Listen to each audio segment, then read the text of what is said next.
C'est dans le cadre de la 31e semaine de la prévention du suicide que SAM, Suicide Action Montréal, lance sa campagne Tombe les masques. Une semaine, c'est pas assez pour parler de la prévention du suicide, alors SAM va profiter de tout le mois de février pour vous présenter un éventail de contenus sur la prévention et des astuces pour prendre soin de votre santé mentale. Depuis 36 ans, SAM œuvre en tant que service essentiel en offrant des services à des gens en détresse suicidaire, du soutien pour les proches et aussi pour les personnes endeuillées par suicide. C'est grâce à de nombreux intervenants et intervenantes et aussi à plus de 200 bénévoles que SAM offre un réel soutien à l'ensemble de la population montréalaise et ce, 24 heures sur 24, 7 jours sur 7. Mais malgré tous les efforts mis en place, on compte encore aujourd'hui au Québec 3 suicides par jour et 11 hospitalisations suite à une tentative de suicide. Selon les statistiques, c'est principalement les hommes âgés entre 35 et 65 ans qui passent à l'acte.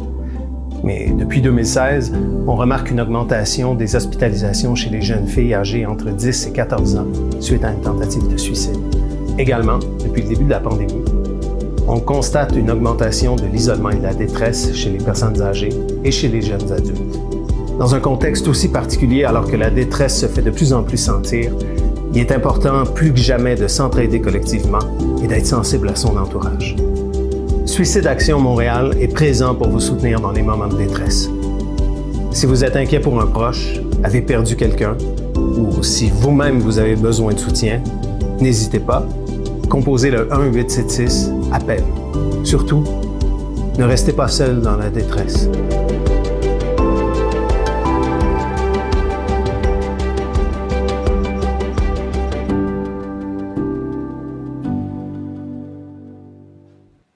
Bonsoir à tous. On est tellement contents d'être là avec vous autres à distance ce soir pour Tombe les masques version 2021.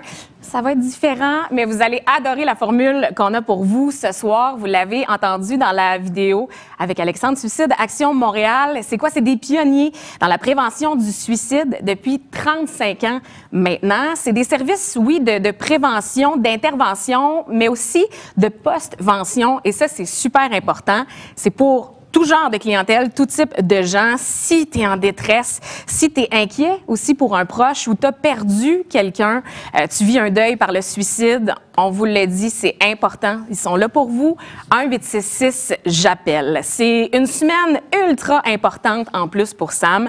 C'est la 31e semaine de la prévention du suicide et c'est jusqu'au 6 février prochain.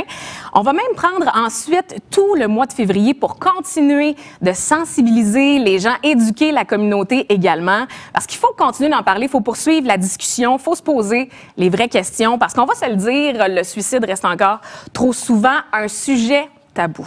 Notre panel d'invités ce soir est tout aussi le fun, pertinent que diversifié. Et juste avant de commencer notre jasette, justement, sur la santé mentale, je veux remercier Mme Nathalie Goulet, qui est ministre de la Diversité et de l'Inclusion sociale du cabinet de Mme Valérie Plante, qui nous regarde ce soir, probablement en pyjama, on lui souhaite. Merci d'être là avec nous. On va sauter dans le vif du sujet. Mélissa, Laurent, Mieke, merci d'être là ce soir. Je vais commencer, tiens, avec Mieke. Mieke, je vais te poser la première question parce que toi et moi, on est des animateurs dans la vie. On est à la radio aussi. Notre mandat qui est souvent de répandre la bonne humeur, d'être toujours là à essayer de divertir la planète. Et là, je vais te poser une seule question. Comment ça va? Ça va bien. De manière générale, honnêtement, des fois, je dis à la blague, ça va tellement bien, des fois que j'ose pas en parler. Mais la vérité, c'est qu'il y a quand même des moments un peu difficiles, tu sais, par rapport à, on parlait de la radio, tu te lèves le matin à 3h30, des fois en plein hiver, là, rendu au mois de novembre, quand le soleil se couche à 3h30 l'après-midi, tu sais, tu as à peine quelques heures d'ensoleillement, c'est pas toujours évident, puis, tu sais, avec le recul, tu dis, ouais, elle sera peut-être pas facile celle-là, mais je pense que à travers tout ça, c'est d'accuser justement ces moments-là où ça va un peu moins bien, mais en même temps, de réaliser que on est en santé pour la plupart. Moi, en tout cas, ma famille, tout le monde va bien, tout le monde est en santé. Je travaille encore. J'ai des gens qui m'entourent aussi, je suis bien entouré. Donc, de focusser sur ces moments-là puis sur ces aspects-là de ma vie, ben c'est sûr que rendu en ondes, ben tu vis la vie puis tu la vis le plus honnêtement possible puis tu partages les mêmes préoccupations que tout le monde. Mais grosso modo, ça va bien quand même, vraiment. Dépendamment des jours. Oui, c'est ça. Laurent, deuxième vague, deuxième confinement. Toi, comment ça va? Ça va mieux qu'au premier, pour être franc. Oui.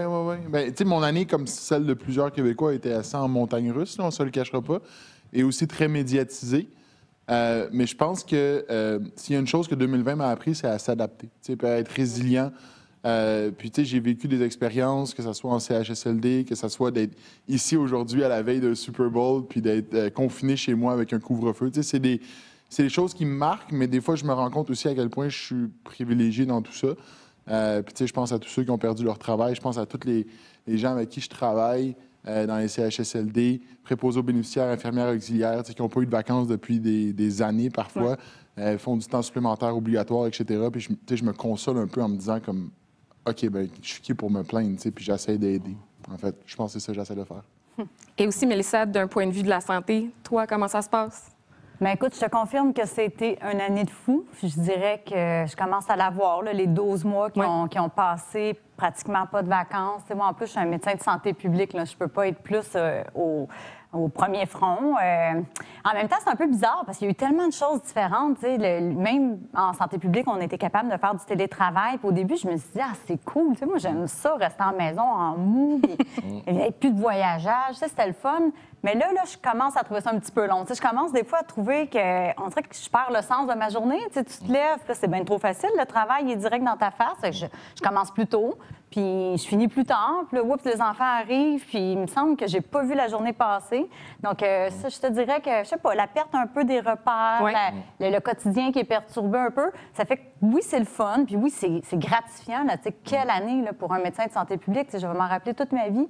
Mais d'un autre côté, je te cacherai pas que j'ai peut-être hâte un petit peu qu'on revienne à l'ancienne vie. Oui. Puis je sais pas pour vous autres, les gars, mais moi, le mot santé publique, c'est pas un mot que j'avais utilisé tant que ça dans mon vocabulaire. Je trouvais ça tellement pas sexy pendant mes études en médecine. Puis maintenant, tu vois, je m'y intéresse. Non, mais c'est vrai. C'est vrai, parce qu'au bout du compte, on savait pas c'était quoi. Moi, je parle pour moi, d'étudiant en médecine, mais j'avais juste aucune idée c'était quoi la santé publique. Puis tu pensais tout le temps à la santé globale, puis au Ebola, puis en Afrique. Du moins, moi, c'était ça ma conception. Puis là, maintenant, tu te rends compte concrètement c'est quoi, puis tonne de respect pour ce que vous faites. Vous pouvez imaginer pour les gens qui n'ont pas étudié en médecine, c'est encore plus abstrait. Santé publique, tu fais comme... non, la santé, c'est on est bien. Public, c'est les gens. C'est ça. Ma grand-mère, je me rappelle, elle était tellement déçue quand j'ai dit que j'allais un médecin de santé publique au début, puis elle dit, là, tu n'iras pas voir des patients dans les villages avec ton stéthoscope. Tu ne seras pas un vrai médecin, mais là, je pense que les gens comprennent un petit peu plus que ce qu'on fait. Là, on est là pour Suicide Action Montréal, pour la semaine de prévention au suicide. On a tous, de près ou de très loin, un lien avec le suicide. Si je peux me tremper un peu, moi, il y a 5 ans, je perdais un bon ami qui est décédé. Malheureusement, on était les premiers, en plus, sur place. C'est quelque chose qui marque. C'est quelque chose qui, dans une vie, tu t'en souviens, tu vis avec ce bagage-là. Donc, moi, depuis ce moment-là, je me suis dit, toute ma vie, je vais donner pour la cause qui est la prévention du suicide.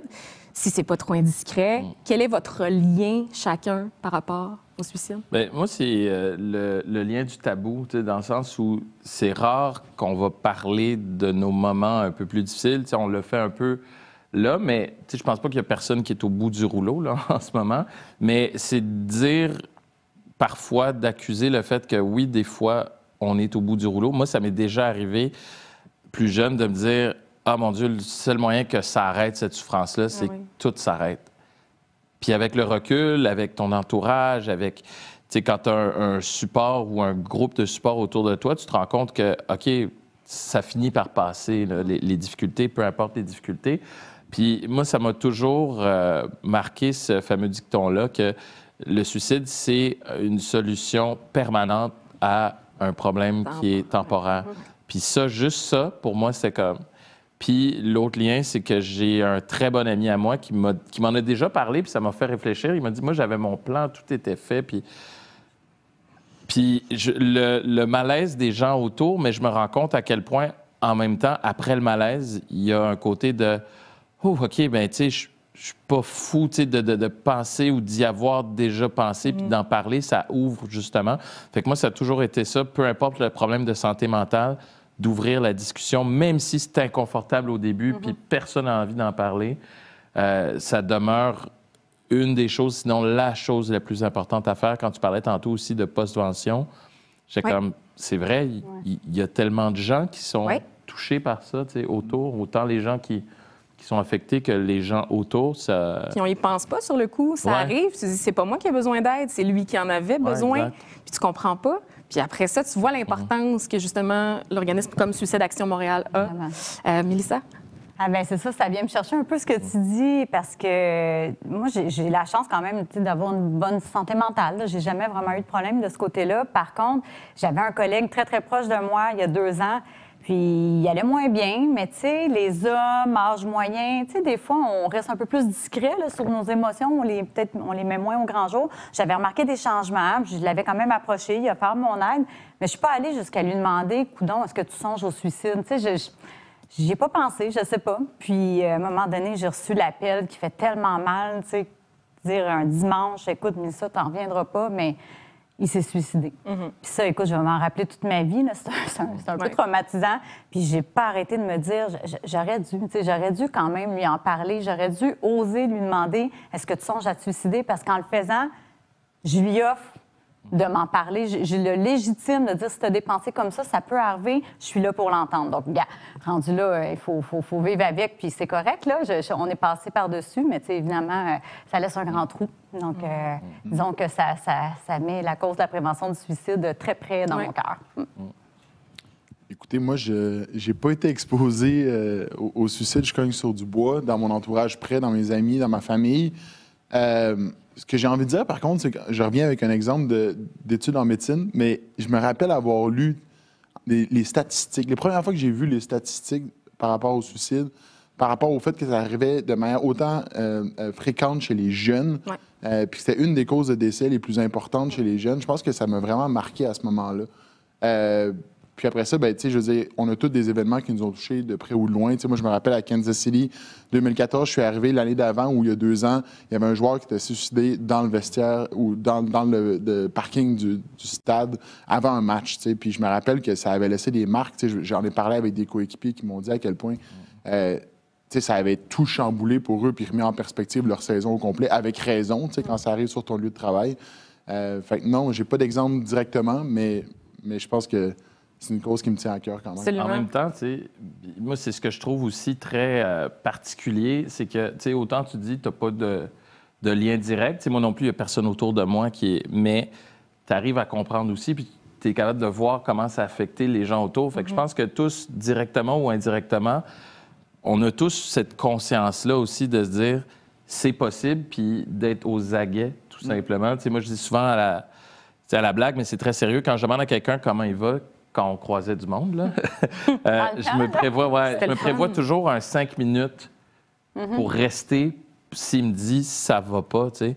Puis je me rappelle, j'ai jasé à un moment donné avec un gars, je lui demandais comment ça va, ça faisait longtemps que je l'avais vu. Puis on était en plus dans un événement festif, mais on a pris 10-15 minutes à jaser de tout ce qu'il avait vécu depuis qu'on s'était pas vu. Et puis on s'est jasé, puis j'ai continué à prendre des nouvelles, puis tu sais, je suis content, il va mieux, puis mais tu sais jamais, tu sais. Fait que, tu sais, comment ça va, ça peut avoir l'air d'une question facile, un peu comme tantôt. Là, on commence une conversation, mais c'est lourd de sens aussi. Puis d'être juste aux aguets, pour moi, c'est mais tu sais que ce que tu as fait, ça a peut-être fait la différence pour Exactement. cette personne-là, ce jour-là. Ouais, peut-être. C'est super important. Puis autant que la question peut sembler banale, ça va, des fois, la réponse aussi peut être truquée, parce que le oui peut des fois pas être un oui. Ça aussi, c'est un autre aspect. Donc, je trouve que c'est juste une autre façon que tu as d'appuyer la cause. Puis on a tous un regard différent. Puis je pense que c'est pour ça que c'est le fun qu'on soit là. Mais il y a aussi que la santé mentale, c'est pas noir ou blanc. C'est pas la prévention du suicide, c'est hyper important. Mais je pense que essayer de promouvoir que les gens soient heureux, le bien-être, la bonne santé mentale aussi, se l'est. Puis ça, on est tous concernés. Là. On a tous des journées meilleures, d'autres moins bonnes, où on côtoie des gens qui ont des bons, des moins bons moments. Puis en tout cas, ça, je connais pas personne qui est immunisé à ça. Là. Ça fait partie de notre quotidien. Donc, j'imagine que... Puis tu parles de la santé mentale. Je fais un parallèle avec le football. Nous autres, au football, moi, je vois un psychologue sportif, mettons. Puis des fois, les gens ils font comme « Ah, t'es bien faible. Ah, c'est ça. » Mais quand tu regardes ça objectivement, en tant qu'athlète, tu passes tellement de temps dans la salle de muscu, sur le terrain, à exercer ton corps, à bien manger, bien dormir, etc.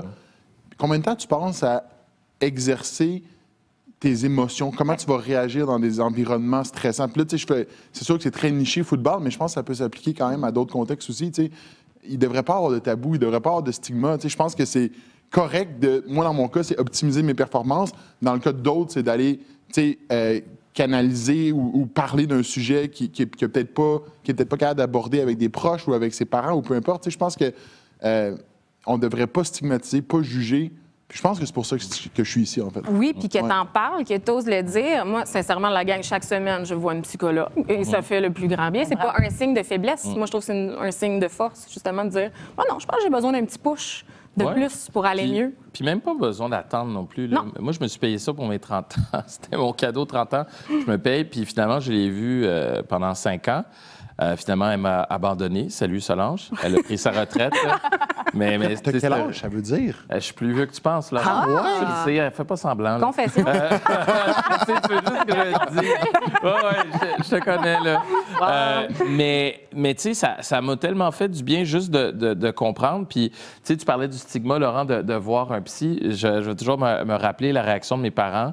Ma mère est travailleuse sociale, puis elle était comme « Ah, cool, tu sais, tant mieux. » Puis mon père, sa question, ça a été comme « Mais voyons, qu'est-ce qu'on t'a fait? » Mais avec le temps, il a compris que c'était pas régler un problème, c'était juste de progresser, d'avancer, puis de prendre soin de moi, tout simplement, puis de parler des fois à des gens qui sont tout simplement objectifs, qui n'ont pas de lien direct. T'sais, si je parle de ma blonde, mettons, salut, ben tu sais, ma psy, elle n'a pas de jugement, tu sais, elle va pas essayer de se défendre ou de la défendre, quoi que c'est arrivé, mais tu sais, ça va juste mettre les choses en perspective, faire réfléchir, puis juste me faire voir les choses différemment. Une neutralité. Oui, exact. Puis je pense que honnêtement, tout le monde devrait consulter au moins une fois dans sa vie, ne serait-ce que pour le fun. Mais tu me fais penser à quel point que c'est encore tabou. Récemment, sur Facebook, j'ai juste lancé la question « Hey, gang, je cherche une ressource, peut-être un livre, quelque chose pour régler un petit enjeu que j'ai. » Puis il y a vraiment des gens, puis des gens que je pensais qui étaient mes amis, là, que je connais, qui m'ont écrit en privé, disaient « Hey, de quoi tu te plains? T'es médecin, toi au moins tu travailles, t'as pas été mis en arrêt, puis t'oses demander de l'aide. En tout cas, tu devrais être gêné. » J'ai fait ouf! Non, mais c'est parce que sur Facebook, c'est pas nos vrais amis. Non, mais c'est des gens que je connaissais. Mais je trouve ça super intéressant, ce point-là, parce que ça m'est arrivé quelques fois, puis je ne sais pas si c'est la même chose pour vous, où j'allais moins bien. Je me levais un matin, puis Mickey, tu sais, on se lève quand même tôt, il faut aller divertir, il faut être content, on joue de la musique, c'est le plus beau jour de notre vie. Je dis, mais je me sens moins bien. Et là, je me dis, mais pourquoi je me sens moins bien? J'ai un toit, j'ai des vêtements, je mange, pourquoi? Et on dirait que j'avais comme une culpabilité de oui, mais toutes les prédispositions sont là pour que tu ailles bien. Mais ça, il faudrait aussi briser ça. C'est pas parce que tu sembles sur Facebook. Hein, mais le clown triste, il y en a plein. Là. Exactement. Il y en a énormément. Puis, moi, une des statistiques qui me marque, c'est le pourcentage de gens qui consultent. C'est que je pense au Québec, la dernière statistique, c'est en 2016, 14 environ, presque 15 de femmes. Les gars, ça tombe à 8 quasiment la moitié. C'est pas très bon pour demander de l'aide, les gars. Non, mais même les gens en général, 15 c'est pas beaucoup non plus. Là. Comparativement au pourcentage de gens qui souffrent de problématiques qui gagneraient d'aller chercher de l'aide, c'est rien. Mais là, on peut pas dire ça sans parler d'accessibilité des soins aussi, là, je pense. C'est peut-être plus une question pour toi, mais... C'est quoi? Accessibilité des soins, oui, mais il y a aussi un autre problème, c'est que tu pourrais mettre tous les soins disponibles. C'est vraiment pas tout le monde qui est prêt à aller chercher de l'aide. Tu sais, moi, j'ai beaucoup accompagné la communauté de Lac-Mégantic après la tragédie. Puis ce qu'on s'est rendu compte, c'est que quand je faisais des sondages dans les ménages, écoute, la quantité de gens qui rapportaient des symptômes de stress post-traumatique, anxiété, dépression, c'était vraiment élevé. Puis pourtant, à l'hôpital, à la clinique, les gens nous disaient, écoute, on n'a plus de délai d'attente, on n'a pas de demande. Et on en avait des ressources, on n'en manquait pas. Donc, il a fallu basculer notre façon de faire parce que les gens disaient, je suis pas prêt à les consulter. Ils disaient encore le tabou. Ils disaient, c'est un petit village, j'ai pas nécessairement le goût d'être identifié. Les gens vont voir que je suis dans cette salle d'attente-là, puis que c'est parce que je vais voir un travailleur social. Donc, il y a encore vraiment beaucoup de chemin à faire pour pas juste le rendre accessible, mais aussi s'assurer que les gens soient disposés à aller demander de l'aide. Fait que la plus grande barrière, selon toi, c'est encore le tabou, le stigma? Ah oui, écoute, le nombre de gens là, qui me disent, je devrais-tu appeler mon médecin, je devrais-tu, j'ai pas le goût de partir des antidépresseurs ou j'ai pas le goût de de porter de l'étiquette. C'est vraiment ça, de dire que oui, je suis pris en charge, donc forcément, je suis anormal. Puis moi, je leur dis, mais t'es pas anormal. Écoute, avec la pandémie, c'est pratiquement normal là, de réagir à un moment donné avec de l'anxiété, de la déprime. C'est normal. C'est ce qu'on vit qui n'est pas normal. Mais c'est pas parce que c'est normal de mal filer que tu dois l'endurer. Tu sais, va chercher les ressources, va chercher de l'aide. Moi, c'est comme ça que je pense. J'ai gagné un crédit d'université. Grâce à cette conversation-là, un crédit. Ouais. C'est génial, ça. Ça va commencer ma carrière. Même moi, je sens que j'ai des statistiques qui m'ont popé en tête. Je sais pas pourquoi. Parlant de statistiques, justement, tu étais la pro. Ce soir, je sais que tu as sorti dernièrement une étude qui concernait les impacts psychosociaux de la pandémie sur la population. Oui, c'est un très beau mot, c'est pas moi qui l'ai écrit. Je veux savoir, y a-t-il quelque chose qui, à la sortie de cette étude-là, t'a surpris? Mais écoute, c'est surprenant parce que ce qu'on a fait, on a questionné plein d'adultes, puis un échantillon qui est représentatif de toute la population québécoise. Donc, on a toutes les raisons de croire que ce que je vous dis, ça représente ce qui se passe dans notre société au Québec. Et en novembre 2020, on était au quart de la population adulte là, qui présentait des symptômes compatibles avec soit un trouble d'anxiété ou une dépression majeure. Compatible avec un trouble que si tu allais en clinique te faire diagnostiquer et tu disais tous ces symptômes-là, il y a des bonnes chances que tu ressortes avec un diagnostic. Le quart de la population. Je ne suis même pas obligée de vous parler des statistiques pré-pandémie. C'est assez intuitif de dire que c'est beaucoup plus élevé. Mais ce qui m'a dérangé le plus, c'est quand on a découpé par groupe d'âge. On dirait que moi, sur le coup, je pensais que les personnes aînées allaient peut-être avoir plus d'anxiété, dépression, plus d'isolement et tout ça. Mais non, c'est nos 18-24 ans. Vous allez tomber en bas de votre chaise, là, c'était presque la moitié d'entre eux, les 18-24 ans, là, qui, en novembre 2020, affichaient des symptômes compatibles avec l'anxiété ou dépression. Presque 1 sur 2. Et là, maintenant, en ce deuxième confinement, deuxième vague, toi, c'est quoi tes appréhensions par rapport à ça pour ces jeunes adultes-là? Je me considère plus comme une jeune adulte qui arrive. J'ai dépassé le 24 depuis bien longtemps. Merci. Est-ce que tu penses que ce deuxième confinement-là, justement, il y a un problème, il y a quelque chose à surveiller de plus? Là? Je te dirais que les jeunes, on vient de les ressonder, là, quand même presque 17 000 jeunes en Estrie, en Mauricie, de 47 écoles, donc une grosse affaire aussi. Là, la dernière personne a répondu mardi dernier. C'est très, très récent. Puis tout laisse présager que c'était comme même pire que ce qu'on a pu observer en novembre. Mais les gens me demandent tout le temps, on a-tu atteint le plateau? Ça va-tu dégénérer? Moi, je garde quand même un peu d'espoir, me dire que le fait que le vaccin arrive, le fait que je pense que l'été aussi, bien, il arrive. En tout cas, je pense que j'ai hâte. Il arrive pas de plus. Moi, j'appelle ça prendre. Je regarde ma piscine, là, puis j'ai hâte. Là. Ça revient. J'ai déjà acheté le chlore, là, tout est prêt. Mais non, c'est juste, je pense qu'on a quand même, on commence à voir qu'à un moment donné, les mesures vont s'assouplir un peu, le vaccin va commencer à être un peu plus disponible. Bon, je pense que toi, tu l'as reçu, là, mais c'est pas tout le monde qui... Tu l'as reçu, hein? Oui, j'ai reçu la première dose. Chanceux. Mais c'est ça, à un moment donné, on va plus avoir la chance. Puis c'est ça, gardons espoir. Puis je pense qu'on doit être au pic, là, puis qu'on peut espérer avoir une petite remontée du moral de nos Québécois, Québécoises. La raison de plus d'être présent aussi, là, puis de prendre des nouvelles aussi de nos proches puis de notre entourage. Oui, vraiment. Les gars, vous, en tout cas, visuellement, vous êtes des gars tough. Vous avez l'air en contrôle, vous êtes des guerriers. Vous êtes vraiment... J'ai juste le nom, moi. Oui, je m'en suis rendu compte en le disant. Et là, je me suis dit, c'est drôle, c'est même pas écrit. Hein? Mais est-ce que cette deuxième vague-là, ce deuxième confinement, un peu comme l'étude de Mélissa, vous a affecté davantage? Ah, vas-y. C'est drôle parce qu'avant de commencer, on se disait justement, Mika et moi, que cette 2020 pour nous aurait été quand même une très bonne année. Puis des fois, on se sent mal de le dire. Puis j'ai pas encore élucidé si c'est normal, si c'est correct ou peu importe. Peut-être que Mika, tu as une opinion différente de moi. Mais tu sais, je veux dire, oui, un deuxième confinement. Mais, tu sais, mettons, moi, je travaille au CHSLD quelques jours par semaine. Je m'entraîne. Oui, je peux pas m'entraîner avec mon entraîneur sur mon... Tu sais, mais je me suis construit quelque chose sur mon toit puis je m'arrange avec les moyens du bord.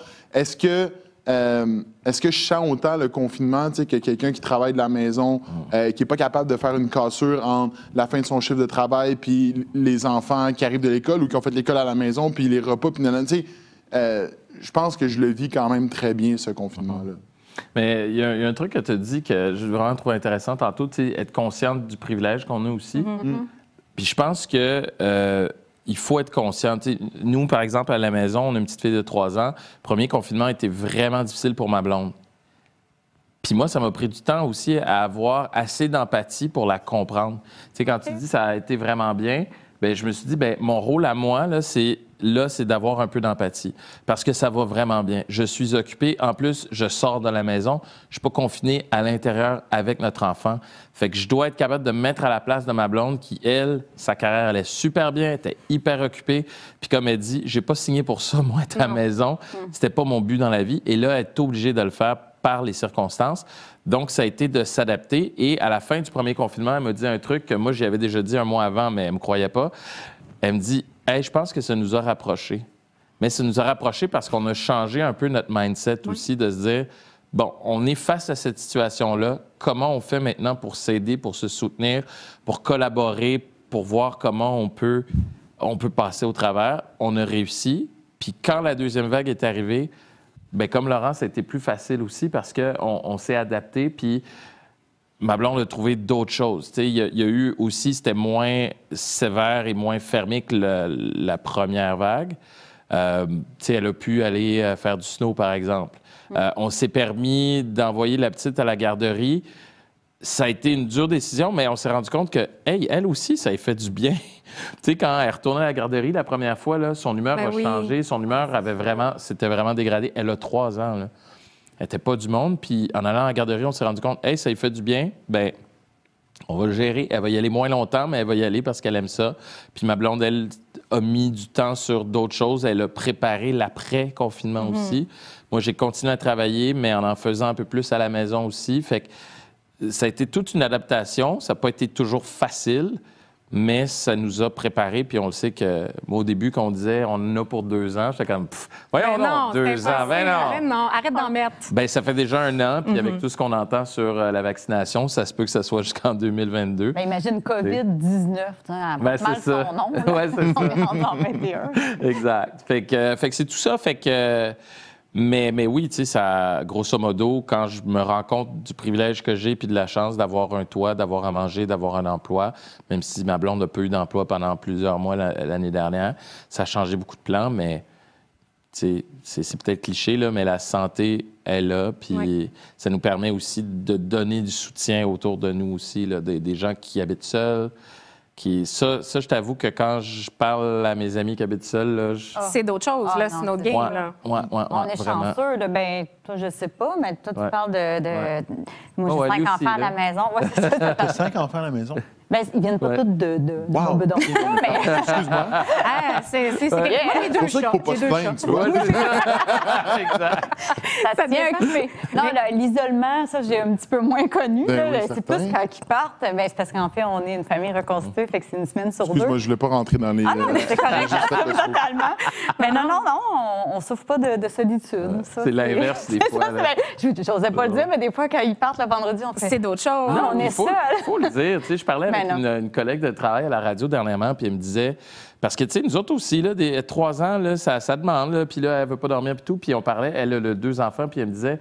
Il y a des fois là, que les enfants sont après moi, puis j'ai juste le goût de leur crier « Lâchez-moi! » Mais je pense qu'il faut se permettre d'assumer aussi quand on fait le moins. C'est exactement ça. Trouver ça. après ça des astuces, des façons de s'en sortir convenablement. Tu sais, puis oui, ça se peut que les enfants vont jouer dehors juste avec papa pour une couple d'heures parce que maman est tannée. Puis c'est très intéressant ce que tu dis là, puis on en a parlé un petit peu plus tôt aussi, c'est de dire, bon, quand on a la chance justement d'avoir quelqu'un, c'est que souvent, il y a une espèce de pivot qui se fait de, bon, ben moi, cette journée-là, c'est moi qui pleure en boule dans la douche, donc mon chum va plus être là. C'est de dire qu'on se soutient, on se supporte, puis c'est correct aussi de dire à un moment donné, mais ça va pas. Puis que tu fais, pourquoi? Je le sais pas. Ça va pas, puis c'est correct. Puis moi, personnellement, c'est mes chats qui sont plus capables de me voir à la maison, mais ça... Les chats? Oui, c'est drôle. Ils sont tannés. On est vraiment trop souvent à la maison. Chez eux. Oui, c'est ça. C'est exactement ça. C'est drôle que tu dis ça, parce que moi, j'ai un chien, puis c'est plus l'inverse. Il est Elle rendue content. hyper anxieuse Ben oui. quand on quitte. Non, mais c'est peu... c'est elle qui est en train de développer un problème, là. Pendant nous autres, ils sont plus capables de nous voir. On va faire une étude là-dessus, la santé mentale des animaux. Ça, c'est d'autres choses. On fera un autre live là-dessus. Oui, un autre film. Laurent, tu as prêté main forte dans les CHSLD en pleine pandémie, en pleine zone rouge. Du point de vue santé mentale seulement, y a-t-il quelque chose qui t'a remarqué différent justement à cette deuxième vague-là présentement? Écoute, j'aurais envie de dire que la première vague, pour moi, c'était quand même un gros clash, là, passer d'une célébration du Super Bowl à se retrouver en CHSLD. Mais je trouvais que les gens étaient tellement en mode action. On est dans l'action, on doit réagir. Plus de vacances, OK, plus de vacances, on travaille, let's go. Plus de temps supplémentaire, je rentre pour faire la moitié d'un chiffre de nuit parce qu'il manque quelqu'un, etc. Puis on dirait que ça, c'est encore présent maintenant, mais du moins de mon point de vue, de quelqu'un qui est là 2-3 jours semaine, on dirait que je sens un peu un essoufflement. Je sens que c'est comme, OK, mais quand est-ce que ça finit? Puis tu peux pas être à la... Ils sont au front, ces gens-là, puis tu peux pas être au front à la guerre sur l'adrénaline tout le temps. Non. Puis on dirait que je pense qu'il y a de plus en plus la question de ça va finir quand, cette histoire-là. Cela dit, c'est des gens incroyables. Ouais. Les préposés aux bénéficiaires avec qui je travaille, les infirmières auxiliaires avec qui je travaille, c'est tellement beau à voir à quel point il y a comme une chimie d'équipe qui s'est créée. Puis moi, on dirait que je fais mes études en médecine. Le mode étudiant en médecine, t'es comme un peu... Tu travailles sur le même étage, mais tu es un peu déconnecté des fois. Tu es avec les médecins, les résidents, tout ça. Puis je sais pas si tu as vécu la même chose, mais je savais pas exactement ça faisait quoi un préposé aux bénéficiaires, une infirmière auxiliaire. Puis là, d'être là avec eux, tu te rends compte que, un, c'est de la job. Deux, ça prend plus que juste du temps, c'est de la vocation, changer des gens, alimenter des gens, puis de voir la passion avec laquelle ces gens-là travaillent. Moi, ça m'impressionne à chaque jour. Puis on parlait tantôt de se rendre compte qu'on était privilégiés. Mais moi, c'est comme quand je reviens puis que je trouve ça difficile, quand je reviens puis que je me dis, hey, tu sais quoi, ça va laisser une marque. Ça n'aurait pas dû arriver au Québec en 2020, cette action-là.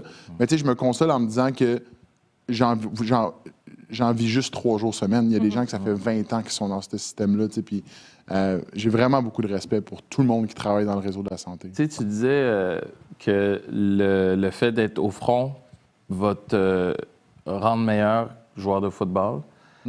Est-ce que, puis le football te rend un meilleur médecin aussi, est-ce que tu penses que le fait d'avoir travaillé comme préposé en CHSLD, ça va t'aider à devenir un meilleur médecin aussi parce que tu vas avoir vu un autre aspect du milieu de la santé aussi? Mais c'est sûr que oui. Je pense que oui. Ben oui, assurément. Tu sais, préposé aux bénéficiaires, comme je te dis, je ne savais pas ce que ça faisait dans la vie nécessairement. Puis là, tu te rends compte que c'est eux qui passent le plus de temps avec les patients. Tu sais, patient vient de voir, surtout population âgée de CHSLD, super vulnérable. Tu sais, si un patient est plus léthargique, s'il ne mange pas, tu veux le savoir. Tu sais, puis on dirait que mon premier réflexe, ça n'aurait pas été de demander à un préposé aux bénéficiaires. Mais définitivement, à partir de maintenant, c'est eux mes yeux, mes oreilles. Tu sais, puis je pense que aussi ça a changé mon approche. Traiter la personne âgée, c'est pas traiter quelqu'un de 25 ans qui s'est foulé à cheville à l'urgence. Puis j'ai l'impression que d'apprendre à écouter, d'apprendre à avoir des interactions humaines, de te rendre compte aussi qu'optimiser les traitements à tout bout de champ, pas que c'est superflu, mais comme de t'assurer d'avoir une interaction avec ces gens-là qui soit confortable, c'est peut-être même plus primordial des fois. Puis ils disent tout le temps l'art de la médecine. Je pense que c'est ça l'art de la médecine. Mais moi, ça m'avait marqué quand j'étudiais à l'hôpital. À un moment donné, il y a une infirmière qui était pas super sympathique avec moi. Puis moi, tu sais, la hiérarchie, je suis pas pour ça. J'ai jamais compris. Puis elle me dit, ben écoute, j'en profite parce que là, tu es externe. À un moment donné, tu vas devenir résidente, tu vas déjà commencer à me regarder de haut. Puis à un moment donné, on appelle ça patron, mais dans le fond, tu deviens un médecin accompli, spécialiste et tout ça. Puis là, tu prendras même plus la peine de me dire bonjour. J'ai fait, c'est comme ça que ça fonctionne. Ça m'a vraiment marqué. Ouais. Donc, je trouve ça vraiment chouette, tu sais, que tu sois à tous les niveaux, que tu apprennes à travailler avec tout le monde. Parce que c'est sûr qu'après ça, quand tu apprends à côtoyer, tu te dis, ben voyons, c'est extraordinaire. Moi, j'ai tellement de respect pour ce que tout le monde fait dans l'hôpital ou en clinique ou en CHSLD. C'est tout complémentaire. Puis ce qu'ils font, je ne serais pas capable de bien le faire et vice-versa. Puis c'est ça qui fait la force de l'équipe. C'est difficile d'utiliser un porte-au-lift puis de lever une personne, pas l'échapper puis la déposer dans sa chaise roulante. Je te jure, c'est difficile. Pas l'échapper, c'est une bonne idée, effectivement. Non, mais au moins, je peux la prendre. Tu sais, mais... En fait, j'imagine un dans chaque main. Là.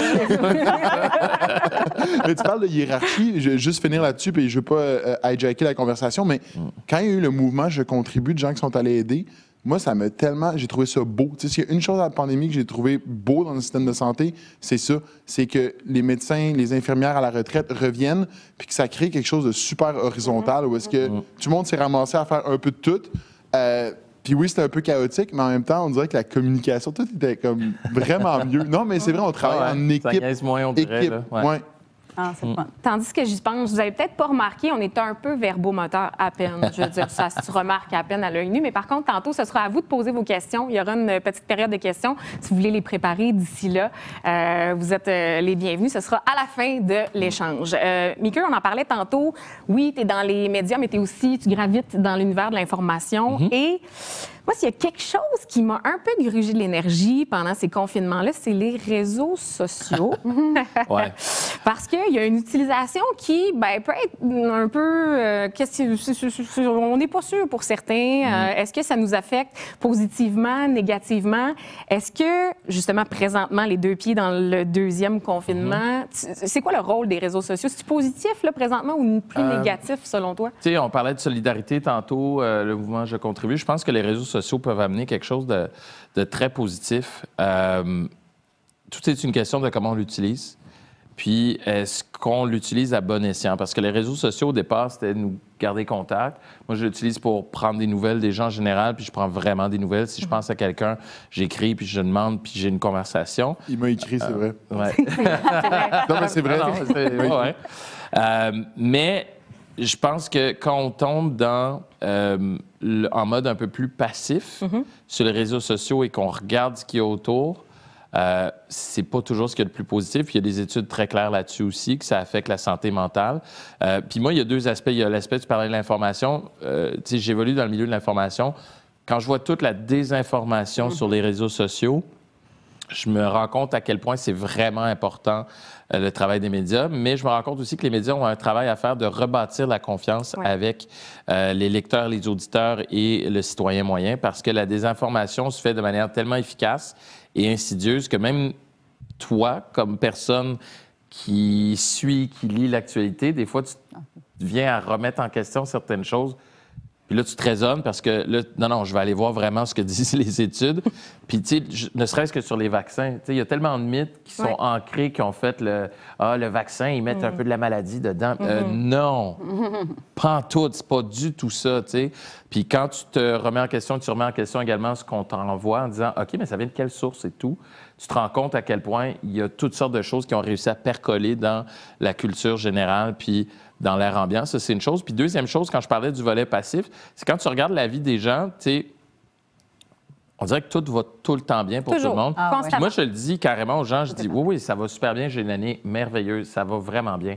Mais quand ça va mal chez nous, je le mets pas sur les réseaux sociaux. Il n'y a pas de stories. Quand je suis down à 3h30, 4h du matin, puis je vais travailler, puis il n'y a pas eu de soleil parce que j'ai une journée occupée, puis je ne le mets pas, je ne le partage pas, puis je fais le choix inconscient de ne pas le partager parce que je trouve ça un petit peu indécent des fois de partager ton malheur, entre guillemets, quand les choses vont bien pour toi.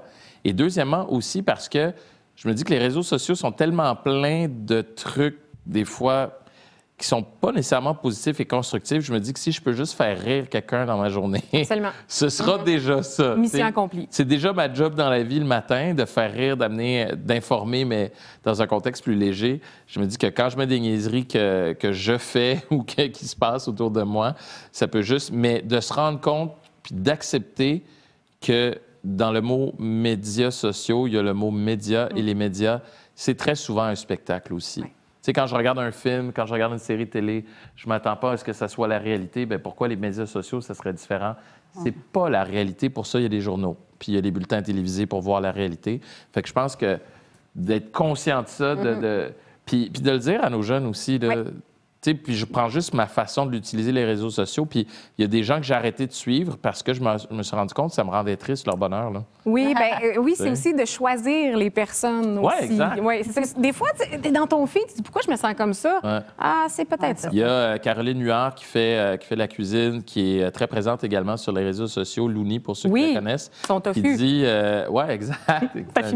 D'excellentes recettes vegan, mais qui dit, t'es l'éditeur de ton fil Instagram, Facebook, Twitter, TikTok, whatever. C'est toi qui décides le contenu que tu reçois, tu sais. Fait que moi, j'ai arrêté de suivre Laurent, ton scénario, il y a trop de fun dans ce là. Non, mais tu sais, tu choisis aussi là, ce que tu vois, ce que tu regardes, puis il y a des gens que, c'était pas positif, ça m'apportait rien, puis tout simplement. Fait que je suis des gens qui... Tu sais, quand je fais des blagues avec Laurent, mais tu sais, quand je le vois en CHSLD qui travaille, qui reçoit son vaccin ou qui regarde le dictionnaire des matières fécales.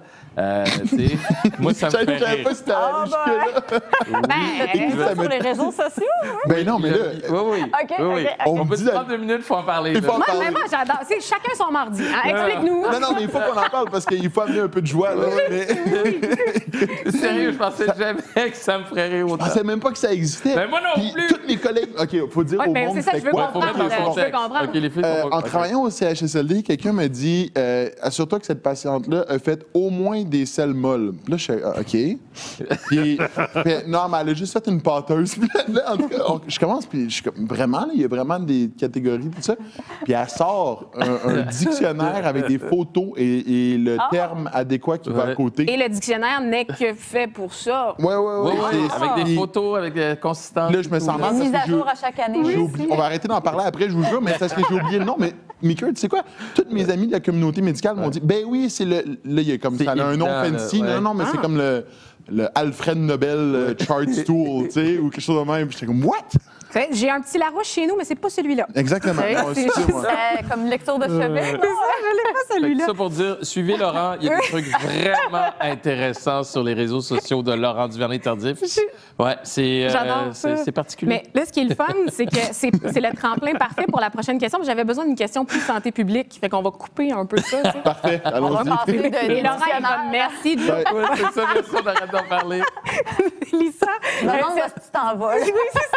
C'est une question, parce que moi, vous l'avez vu, je suis peut-être moins habile avec les termes techniques, j'ai d'autres qualités, là. Mais j'ai entendu en entrevue parler de pandémie, mais d'infodémie. Et là, je fais comme, qu'est-ce que c'est que ça? Ne souffle pas la réponse, Laurent. Ah non, mais c'est ça, je vais vous apprendre un nouveau mot. je c'est sais, moi. hyper logique. là. C'est un peu ce que tu disais dans le fond, mais avec un mot plus savant. Exact. La prochaine fois, tu te J'aime pas ça, reprendras, les mots s'il te plaît. savants, j'ai coulé mes sciences. Mais non, infodémie, là, c'est une épidémie d'information.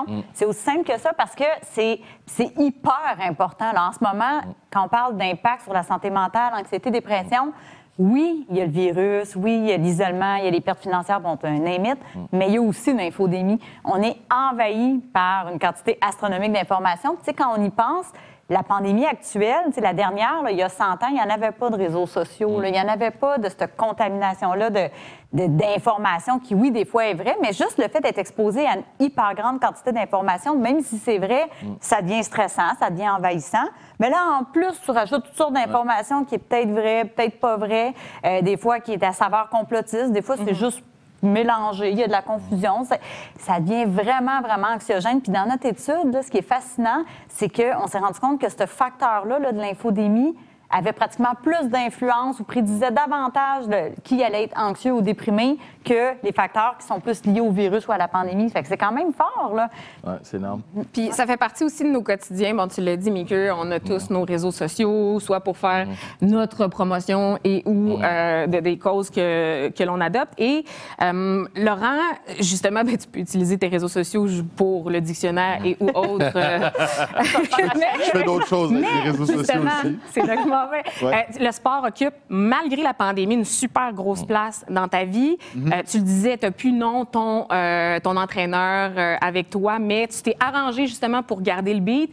C'est mettons d'un point de vue où moi, mon entraînement, c'est plus jouer aux jeux vidéo. Aurais-tu des conseils peut-être à les gens qui nous écoutent à la maison de dire comment tu fais pour garder le cap? Parce que c'est sûr que ça a une incidence sur ta santé mentale en bout de ligne. Ben, en fait, tu sais, l'activité physique n'a pas à faire ses preuves. Tu sais, je pense qu'on sait à quel point c'est bon pour la santé physique, on sait que c'est bon pour la santé mentale.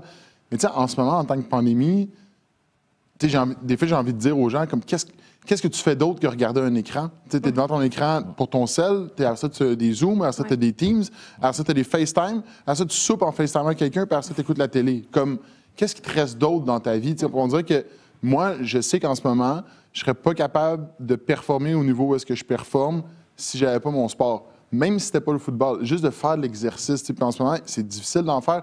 Mon gym est sur mon patio. Quand il y a 3 pieds de neige, comme là, je peux pas m'entraîner dehors. Fait que je fais du vélo stationnaire. Mais juste cette demi-heure de vélo stationnaire-là, elle me permet de fragmenter ma journée. Ça me permet de me dire, OK, c'est quoi la prochaine étape? Puis de l'attaquer, puis de compartimenter. Puis cette notion d'équilibre-là, on dirait que pour moi, c'est ce qui fait la différence. Vraiment, vraiment. Mais c'est assez hallucinant. Le soir, je m'excuse.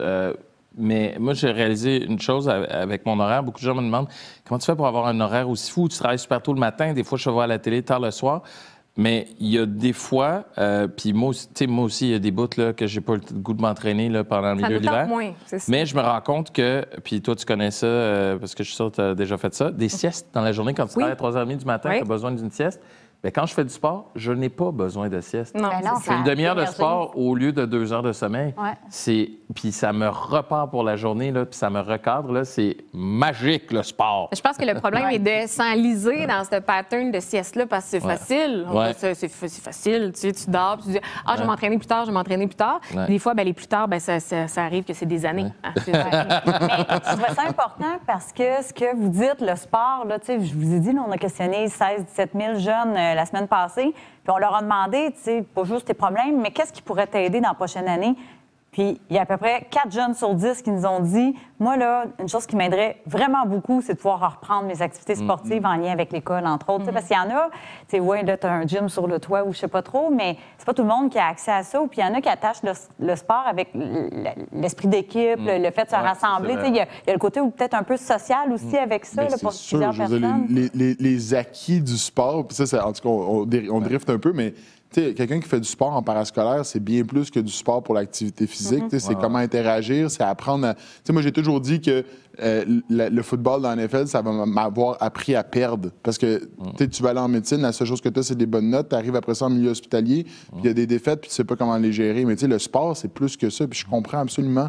Mais cela dit, je pense que pas de sport d'équipe, ça veut quand même pas dire pas d'activité physique. Je pense qu'on peut en ce moment être créatif. Juste aller dehors. Là. Moi, prendre des marches. L'hiver, là. J'aime l'hiver cette année. Là, t'as pas le choix, avec un enfant en plus. Là. Mais non, j'aime vraiment ça. Puis de juste bouger, puis revenir, puis t'as eu chaud. Puis je sais pas, moi, ça me repart. Quand on me demande, mettons, c'est quoi tes trucs de pandémie, moi, je suis comme. La clarté aussi dehors, quand tu sors, c'est incroyable. Quand il y a eu une belle neige, là, il y a un reflet, il y a une luminosité, ça fait tellement du bien. Ça vient aussi envoyer un conditionnement à ton cerveau. Dis, regarde, là, tu as eu ta clarté dans la journée.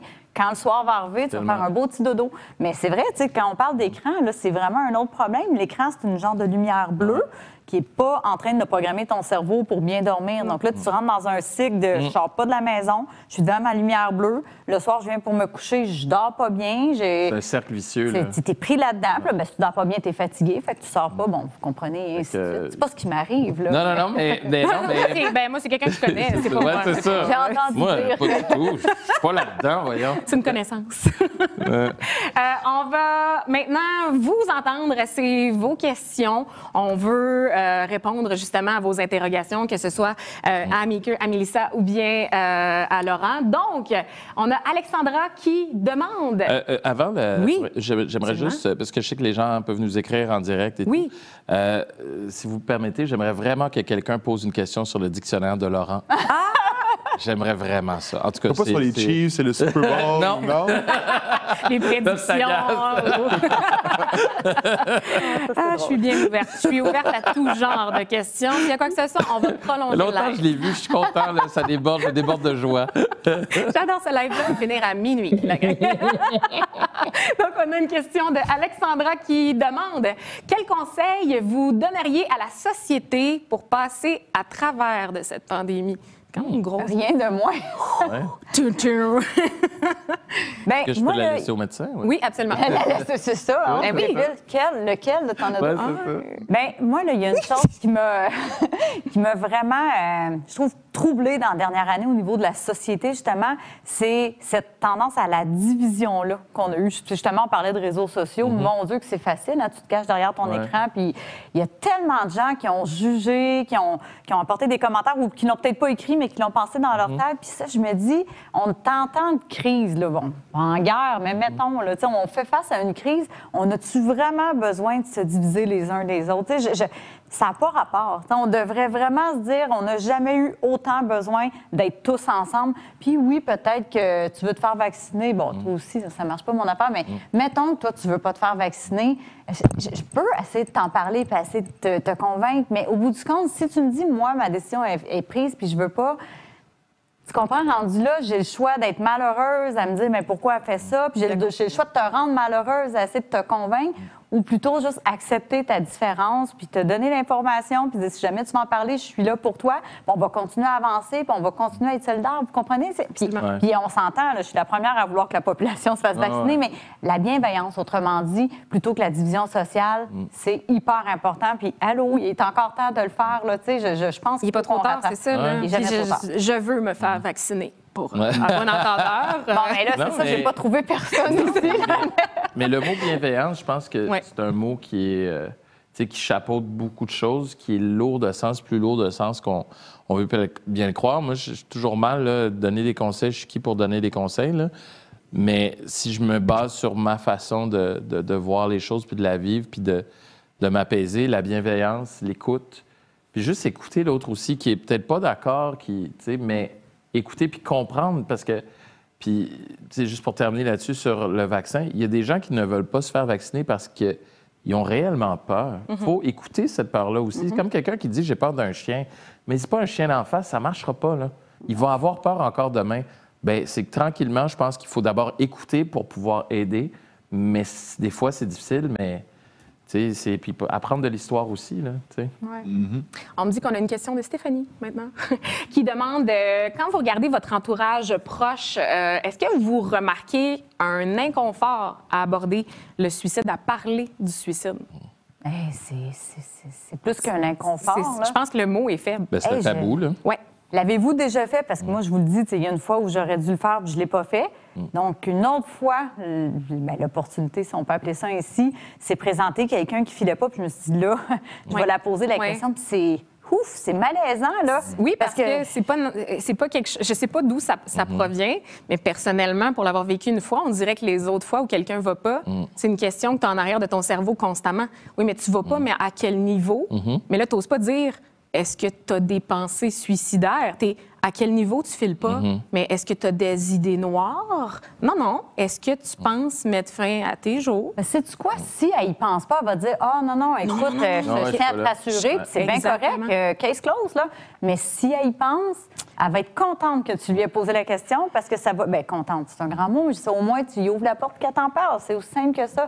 Donc oui, je vous le dis, n'hésitez pas à le faire. C'est pas super confortable, mais je pense que c'est pas mal plus inconfortable que de rester pris avec ce doute-là, surtout si la personne, finalement, commet l'acte irréparable. Donc, ouais. Puis même si, on s'entend, c'est probablement le pire mot, un des pires mots de la langue française, là.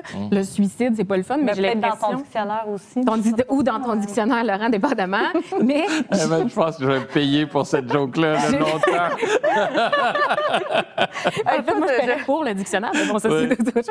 Mais j'ai l'impression que plus on en parle, qu'on met les vrais mots, puis qu'on arrête d'esquiver le sujet, c'est là qu'on va rendre ça... Puis là, je veux pas dire c'est pas normal, c'est pas ça le terme, mais de dire il faut en parler, il faut dire les vraies choses. Il faut appeler un chat un chat. Oui, mais je pense que c'est comme n'importe quel tabou, là. Le plus tough, c'est de le briser. Une fois que tu le fais, après, je pense qu'on est capable, puis l'être humain, cette capacité aussi de s'adapter puis de trouver un angle comique à quelque chose, puis de faire rire, puis juste rire. Ça fait passer tellement de difficultés, là. Ça nous aide à surmonter beaucoup de difficultés. Puis je pense que c'est ça. Oui, c'est encore tabou, malheureusement. Puis on est là pour ça aussi, là, pour briser ce tabou-là. Puis pour le faire dans une autre ambiance aussi, là, parce qu'on le prend souvent comme quelque chose de lourd. Puis je l'ai même demandé aux gens de Suicide Action, justement, qu'on a jasé puis on a fait une capsule. C'est-tu tabou si je dis, si j'en parle ouvertement, tu sais, puis que je dis les choses franchement, là, on a tous déjà eu des idées noires. Tu sais, tout le monde a déjà eu une mauvaise journée, là.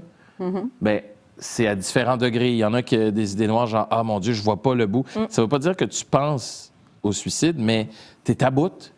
Bien, il y en a qui sont plus qu'à bout. Puis tu ouvres la porte pour qu'ils en parlent. Puis juste ça, là, c'est...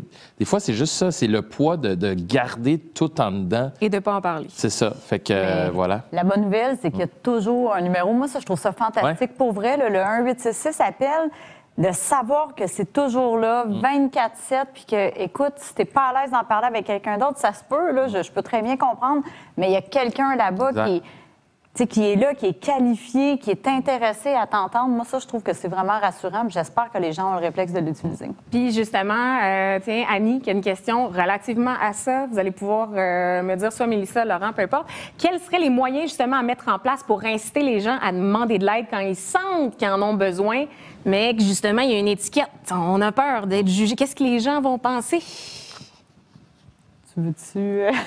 Je pense que ce qu'on fait aujourd'hui, c'est un bon exemple. Je veux dire, si cette entrevue-là pouvait être diffusée dans les cégeps, je veux dire, plus on le fait jeune, plus on ôte l'étiquette, je pense. Puis, je veux dire, à travers une vie, je pense que tout le monde va vivre une expérience reliée au suicide d'un proche de la famille, des amis.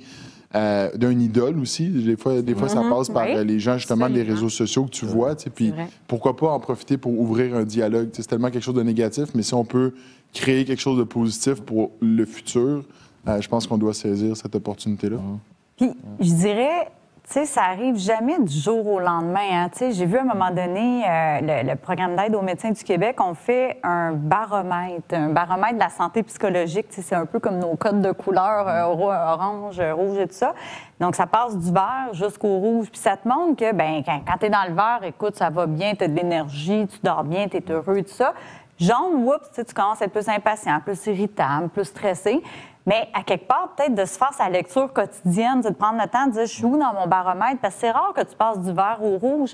Puis, tu sais, comme moi, personnellement, là, après la vague 1, ça a été vraiment tough. Là. Je sais pas, ça m'a pris un peu par surprise, puis j'étais fatiguée. Là. J'allais pas si mal, mais je me disais, si je continue comme ça, je suis pas sûre que je vais te faire encore. Donc, je suis allée voir mon médecin, je dis, ça se fait-tu, ça, un genre de demi-congé maladie? Pour vrai, il dit, ben pas vraiment, mais il dit, c'est quoi que tu veux? Tu veux que je te prescrive de passer de 70 heures semaine à peut-être 25? Je dis, ouais, 25, ça serait vraiment hot. Fait que j'ai fait ça, puis je suis arrivée, puis c'est juste ça, tu sais, je pense que c'est d'oser le dire à ton monde, de regarder, est-ce que c'est une faiblesse? Moi, je trouve pas. Moi, j'ai trouvé que j'étais forte de le faire parce que j'ai été capable de m'écouter avant de tomber dans l'orange, puis avant de tomber dans le rouge. Puis c'est quoi aujourd'hui? Bien, je suis vert. Oui, c'est ça, c'est exactement ça. C'est de ne pas avoir peur, parce que je l'ai déjà fait, d'arriver puis de dire, ça va-tu? Non, pas du tout. Il faut que j'arrête, il faut que je prenne une pause, parce que sinon... Bien, ça va éclater. Puis c'est de le faire, justement, pas quand il est trop tard, juste au bon moment. Exact. Laurent, Claudine a une question pour toi, mais t'inquiète, c'est une question pas relativement à ton dictionnaire. On veut savoir, que dirais-tu, Laurent, aux élèves à Claudine Pelletier qui peuvent pas s'adonner à leur sport présentement, sont un peu déprimés, ils manquent de motivation en ce moment, et ça s'applique aussi à moi, Laurent. Ah oui, hein? Je veux dire, qu'est-ce qu'on peut leur dire? Parce qu'ils doivent suivre les mesures de santé publique d'une certaine façon. Le sport est pas... le sport d'équipe n'est pas possible. Mais comme on disait tantôt, je pense que pas de sport, ça ne veut pas dire pas d'activité physique. Il ne faut pas avoir peur de se renouveler. Moi, j'ai jamais pensé que faire un cours de spinning, des burpees puis des petites sessions d'abdominaux, ça allait m'aider à être un meilleur footballeur. Moi, dans ma tête, il fallait que je clean 300 livres puis que je squatte 500 livres. Mais en ce moment, c'est ça que je peux faire. C'est ça. Puis ça revient à s'adapter. Puis je pense que tu peux trouver du réconfort, tu peux te sentir fier de toi en faisant des petites routines, en faisant des petites choses à la maison. Puis tu disais tantôt, j'aime pas ça le sport ou j'aime pas l'activité physique ou ça me tente pas aujourd'hui, mais quand tu le fais de manière, puis tu le rentres dans ta routine, en donné, les endorphines au niveau hormonal, ça devient que tu en as besoin. De le placer dans l'horaire volontairement aussi, de faire comme, OK, là, je te choquerai pas, je vais faire mais mon ça, c'est une autre chose. Il faut le placer dans l'horaire. C'est un rendez-vous comme un autre. C'est ça. Moi, j'ai arrêté de faire ça, puis ma routine est moins bonne qu'elle l'était, mettons, avant Noël. Puis là, j'ai recommencé. Tous mes jours sont marqués dans mon agenda, au même titre que mes engagements médiatiques, au même titre que mes journées de CHSLD. Puis Sacha, mon agent, il le sait, puis il va pas rien me booker pendant ces moments-là. Puis il faut que tu le traites comme ça, sinon c'est trop facile. C'est la première chose qui part, puis ça devrait être la dernière. Moi, je me dis constamment, si je fais cette entrevue-là, c'est parce que mon entraînement est à jour. Parce que c'est la raison pourquoi j'ai le privilège de faire cette entrevue-là, c'est parce que je me suis entraîné pour pouvoir jouer au foot. Fait que je pense que ça fait partie de mettre les priorités en place aussi. Vraiment. L'agenda, puis se lancer des défis aussi. Moi, j'ai des filles à la maison. Ma blonde s'entraîne littéralement tous les matins. Wow. Puis c'est elle qui s'occupe de la petite pendant que je travaille. Fait que mettons que ça me motive un peu aussi. Là. Tu veux la suivre? Tu veux comme regarder? Oui, là? oui. Puis tu lances des défis aussi à distance. Là. Genre, moi, j'ai fait ça comme entraînement. Toi, tu fais quoi? Puis je pense qu'il y a une manière ludique, surtout pour des élèves, là, mettez vos parents au défi. Moi, c'est tout ce que j'aurais à dire. Mettez vos parents au défi, vous allez voir, l'orgueil, ça fait faire bien des affaires. Peut-être une dernière question en terminant. Isabelle qui demande pour Mickey et Joanie. Bonjour. Comment la pandémie a changé votre métier de journaliste, animateur, animatrice? T'en as parlé tantôt, je te laisse répondre. Je te remercie. En fait, moi, j'ai remarqué une proximité qui je pense, centuplé. Pour vrai, là, ça a tellement augmenté cette proximité de beaucoup de gens qui travaillent comme travailleurs essentiels dans justement les CHSLD, les hôpitaux, puis qui t'appellent, puis qui sont comme, ben là, je suis en route pour aller faire mon 14 heures, puis merci d'être là. Ouais. C'est quelque chose. Ils prennent le temps de t'appeler, de t'écrire, t'envoyer un petit message. Je sens une proximité vraiment qui se ressent davantage. Puis comment ça a changé aussi le métier d'animateur? Je pense que je m'ouvre plus aussi. Ah ouais, tellement. Ouais. Que si, mettons, une journée, ça a moins bien été, qu'il y a eu une bad luck, qu'il y a eu quelque chose, ça me dérange moins de le dire parce que, bien, ça va arriver à tout le monde. Puis c'est comme ça. Puis ça se peut que j'aie un début de journée de boîte, puis, bien, coudonc, au pire, ça va juste être drôle, puis je vais le raconter. C'est pas vrai que c'est tout le temps parfait comme on parlait tantôt. Fait que moi, pour ma part, c'est ça. Oui, bien, moi, c'est ça, la proximité. Avec les gens, beaucoup. Puis de réaliser aussi l'utilité de notre métier. Tu sais, moi, ça m'est déjà arrivé de me poser la question. Puis, tu sais, je suis animateur dans une émission de variété. Je suis journaliste sportif à RDS. Fait que tu te dis à quoi je sers quand tu vois Mélissa et Laurent. Oui. Est-ce que tu t'es déjà dit, moi, mais je sauve pas des vies? Tu sais? Ouais. Ça, souvent. Moi, je pense que vous en sauvez. Mais vous amenez tellement de réconfort. Je pense tellement pas qu'il faut sous-estimer ce que moi, vous faites. Moi, c'est ça que j'ai réalisé. C'est vrai. C'est comme ça que mon métier a changé. J'ai réalisé que j'ai peut-être pas le même rôle techniquement, mais un peu comme au football. Tu as des positions moins glamour peut-être dans une équipe, mais tout est utile au détail près. Dans chaque jeu, tout le monde a son rôle. Puis je me rends compte que mon rôle, moi, c'est, de divertir, de faire oublier. Puis les gens étaient en manque de sport, j'ai réalisé. Ah mon Dieu, tant que ça, le sport télévisé avait beaucoup de place. Puis une émission du matin, justement, pour les gens qui vont travailler, qui travaillent encore, parce qu'il y en a beaucoup qui travaillent, puis qui travaillent aussi dans des conditions qui sont difficiles, qui ont changé depuis les derniers mois. Donc, d'être là pour eux, d'être humain, d'être à l'écoute, puis de s'ouvrir aussi, puis de le dire quand ça va pas, puis de le dire aussi quand ça va bien, parce que quand toi, tu vas bien, tu te rends compte que ça fait du bien aussi. Ça peut être contagieux rapidement. Tu sais, la Terre continue de tourner, puis la vie continue quand même, puis il faut aller de l'avant. Là. Il y a des gens qui sont quand même assez isolés. On les voit pas, on les entend pas, mais ces gens-là, moi, je suis certaine qu'il y en a qui vous suivent puis que vous êtes leur source d'inspiration, leur rayon de soleil, puis de voir que des fois, ça va moins bien, de dire, écoute, moi aussi, de base, je suis pas si anormale que ça. Moi, je suis certaine que ça fait la différence. Mais je suis vraiment d'accord avec toi. Puis c'est le fun que tu parles justement. C'est comme ce soir, le panel était tellement diversifié que oui, on est une équipe qui travaille. Moi, je suis plus comme porteur d'eau, je parle dans l'équipe, mais c'est nécessaire. Je te dirais que tu es plus le carrière aujourd'hui. C'est toi qui distribue le jeu. On te suit depuis le début. Là. C'est toi qui as le plan de match. OK. Je suis un peu essoufflée quand je cours, par exemple. Mais pour vrai, encore une fois, merci, vous, à la maison, d'avoir été là. Prenez soin de votre santé mentale. Si ça va pas, n'hésitez pas, vous demandez de l'aide. Il y a toujours aussi la gang des intervenantes de Suicide Action Montréal sont là 24/7 pour vous autres, pour toute la communauté montréalaise. C'est 1-866-APPEL. Il y a les commanditaires aussi qui ont rendu ça possible ce soir. La Banque nationale, la Sun Life, Belle Cause pour la cause et tous nos donateurs. Je vous rappelle en terminant que la campagne Et tombe les masques va se poursuivre tout le mois de février. Continuez de suivre Suicide Action Montréal sur Facebook, sur les réseaux sociaux et surtout, continuez de donner parce que c'est important. Merci. Merci, Mickey. Merci, Mélissa et Laurent. Merci. Ça a été un plaisir de vous avoir là ce soir et on espère un très, très, très gros party l'an prochain. Avec du monde proche puis tout, ce serait... Ça va arriver, ça va arriver. Victoire des Chiefs aussi. Oui. C'est très important. Merci d'avoir été là puis à l'année prochaine.